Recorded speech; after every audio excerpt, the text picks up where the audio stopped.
Daily Mail has this: America's Adderall shortage is driving ADHD patients to use meth in its place, social workers have claimed. The U.S. Food and Drugs Administration announced an official Adderall shortage in October 2022, but people are still struggling to get their hands on the medication over a year later. People can become reliant on the drug, meaning that if they stop taking it suddenly, they cannot think or function properly. This dependence can drive people with ADHD to the black market to get their dopamine hit. Both meth and Adderall are amphetamines and central nervous stimulants, which help redress the dopamine imbalance in people with ADHD. The whole thing about the dopamine balance, that's all fake, but that's not true. That's misinformation. There is certainly no well-established link between dopamine chemical imbalance and ADHD. We hear about the chemical imbalance with all kinds of these different mental disorders, and they're just stated as a fact. Oh, there's an imbalance. Okay, well, I have to ask again, if that's the case, then why don't they diagnose ADHD with a brain scan? They don't, do they? No, they diagnose ADHD, and then maybe they'll go back later and look at the brain and then try to kind of like reverse engineer it. Oh, well, okay, we've already established this person has ADHD, right? Now we're looking at the brain, and let's find in the brain the things to prove the determination we already made, regardless of what's happening chemically in the brain. Anyway, Garrett Roysher, a licensed social worker in New York who counsels people who use drugs, told the Daily Beast that clients who have ADHD but have never tried meth before have started inquiring about safer meth use, inquiring about the effects, saying, I can't get my medication, I need to find something to help me function. Okay, well, this is great, isn't it? We've got a bunch of people looking for methamphetamine. Thank you, Big Pharma. Have we had enough of this yet? Have we? Are we done with it yet? We've created a nation of drug addicts. No, it's not we. Big Pharma has created a nation of drug addicts. And they've done it by convincing healthy people that they're sick and convincing parents that their healthy children are sick, and then prescribing stuff that will actually make them sick to cure the fake illness. And now we've got a bunch of meth addicts who think they need meth to cure them of being easily distracted. I mean, think about that. It's madness. I can't focus. Let me get some meth. Here's what everyone needs to understand. We are never going to be free from the clutches of Big Pharma as long as you take some weak sauce stance like, oh yeah, those disorders are overdiagnosed. ADHD is overdiagnosed. No, it's not overdiagnosed. For the same reason that I would never say that sightings of the tooth fairy are overreported. Okay? No, it's just made up. Okay? It's manufactured. ADHD is a manufactured illness, just like so many other illnesses, especially psychiatric illnesses, that Big Pharma has invented and then monetized. Oh no, ADHD isn't made up. You don't understand. My 7-year-old son is always really distracted all the time.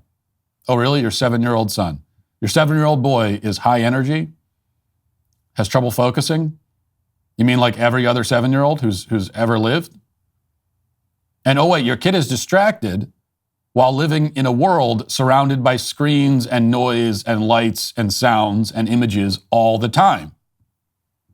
So he's distracted while being totally surrounded by distractions. Same for you.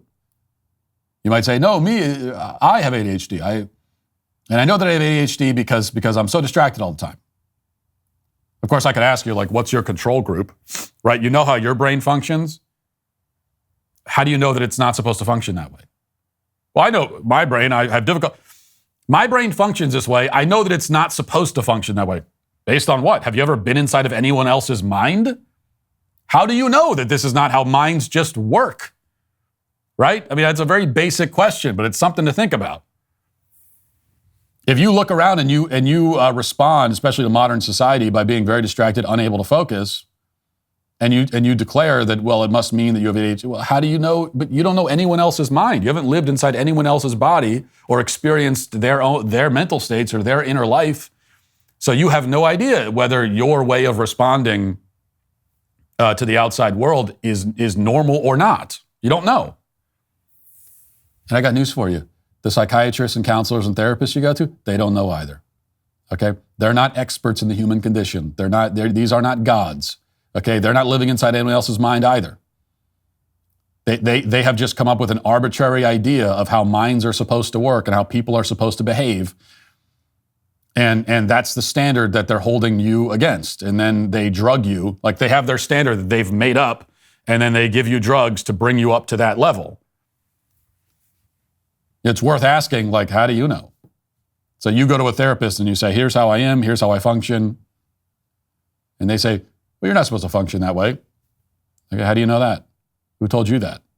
Since the overturning of Roe v. Wade, the left has lost their minds. Leftism is their religion and abortion is their official sacrament. Meanwhile, pro-life efforts, which are now more important than ever, are booming. As one of the largest pro-life organizations in the world, no one is in a better position than 40 Days for Life to end abortion state by state.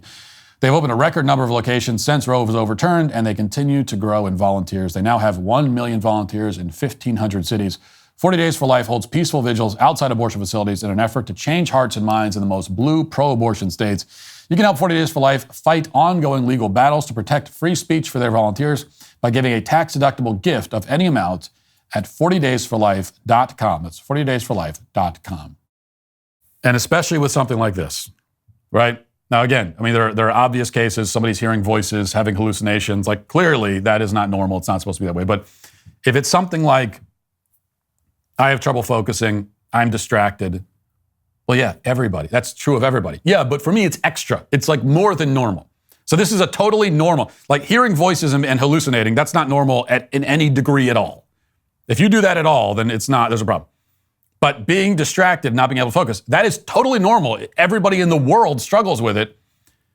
But what we're being told is that it's normal, but but there's a baseline, and if you go a little bit above the baseline, now it's a mental illness. It's not just a variation of personality, right? It's a mental illness. You don't have to think about that very long to realize how ridiculous it is and how arbitrary it is and how just impossible to quantify it is. So we can continue with this strategy, with creating a nation of meth addicts, or we can consider that maybe this is all made up, okay? Like maybe Big Pharma and the psychiatric industry, they are making up illnesses. And why would they do it? Because they make billions of dollars off of it. This is not a far-fetched, far-flung conspiracy theory. Maybe a conspiracy theory, but you don't have to speculate about what the motivations would be. Okay, we have people in these positions who, if there's some new mental illness that comes along, that means billions of dollars for them. And so are they motivated to come up with these mental illnesses and diagnose them? Hell yeah, they are. So what's our response to that? Well, they would never do that. Big Pharma would never do that. Come on. Well, not only would they do it, we know they do it.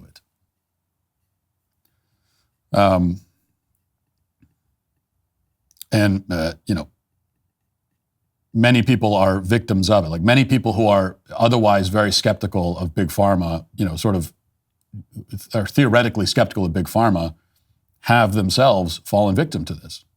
And they don't realize how it applies to them and their own kids. Hey, YouTube, thanks for listening to the show. If you'd like access to my full show with no ads, you should go to dailywire.com and use promo code Walsh to get 2 months free on all annual plans. See you there.